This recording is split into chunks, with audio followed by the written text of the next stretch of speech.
Lung cancer की surgery कैसे होती है? लंग कैंसर एक लोकलाइज ग्रोथ होती है जो लंग्स के अंदर होती है, और उसको कंट्रोल करने के लिए अगर अर्ली स्टेजेस में पेशेंट हमारे पास आता है तो सर्जरी जो है वो बेस्ट माध्यम होता है ट्रीट करने का। बिकॉज जहां से कैंसर सेल अराइज होती है, इससे पहले कि वो कहीं और फैल पाए, हम लंग्स के उस हिस्से को निकाल देते हैं जहां से सर्जरी होती है। तो सर्जरी को समझने से पहले आइए हम बात करते हैं लंग्स की थोड़ी बनावट के बारे में।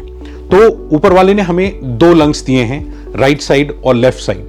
जो राइट साइड का लंग होता है उसके 3 डिविजन्स होते हैं जिनको हम लोग लोब्स बुलाते हैं। राइट साइड में एक ऊपरी डिवीजन होता है अपर लोब, एक मिडिल डिवीजन होता है मिडिल लोब, एंड एक लोअर डिवीजन होता है लोअर लोब। उसी तरह लेफ्ट साइड में हमारे 2 डिविजन्स होते हैं, ऊपरी हिस्सा यानी अपर लोब और निचला हिस्सा यानी लोअर लोब। जब हम लंग कैंसर की सर्जरी की बात कर रहे होते हैं तो लंग कैंसर की सर्जरी के लिए हम लोग वो लंग का हिस्सा निकाल देते हैं जहां पे ट्यूमर है।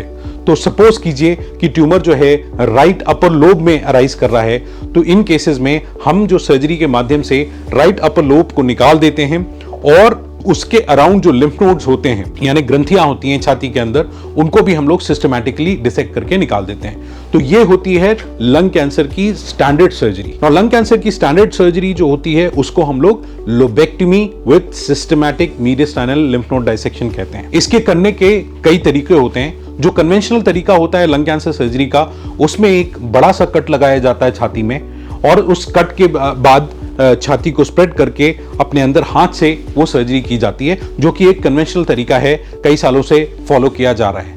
आज के जमाने में ये सेम सर्जरी यानी जो मैंने आपको बताया लंग का हिस्सा निकालना, जिसको हम लोबेक्टमी कहते हैं, दूरबीन के माध्यम से कहते हैं भी कर सकते हैं, और उसको हम लोग वीडियो असिस्टेड थोरैसिक सर्जरी के नाम से जानते हैं। वीडियो असिस्टेड थोरैसिक सर्जरी या वैट्स में क्या होता है कि हम 3 छोटे छोटे होल्स बनाते हैं छाती में, और उसमें हमारे लॉन्ग इंस्ट्रूमेंट्स के थ्रू उनको अंदर डाल करके एक कैमरा इंसर्ट करके स्क्रीन पे देख करके सेम सर्जरी, माइंड इट, ये बहुत जरूरी है समझना कि जो सर्जरी ओपन में की जाती है एग्जैक्टली सेम सर्जरी यहां भी की जा रही है, एक्सेप्ट दैट यहां पे बड़ा कट नहीं लग रहा है। तो जब बड़ा कट नहीं लगता है तो पेशेंट को पेन कम होता है, ब्लड लॉस कम होता है, उनकी ब्रीदिंग बेटर होती है, उनकी रिकवरी फास्टर होती है, और वो घर जल्दी जा पाते हैं। और एक और बहुत महत्वपूर्ण advantage video assisted thoracic surgery या दूरबीन की सर्जरी का है कि चूंकि मरीज की हीलिंग जल्दी होती है, कट कम लगा हुआ होता है, तो ऑब्वियसली ट्रॉमा कम होती है, तो हीलिंग जल्दी होती है।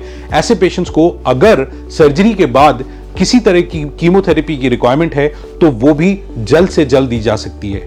तो लंग कैंसर की ट्रीटमेंट में this technology has revolutionised the treatment.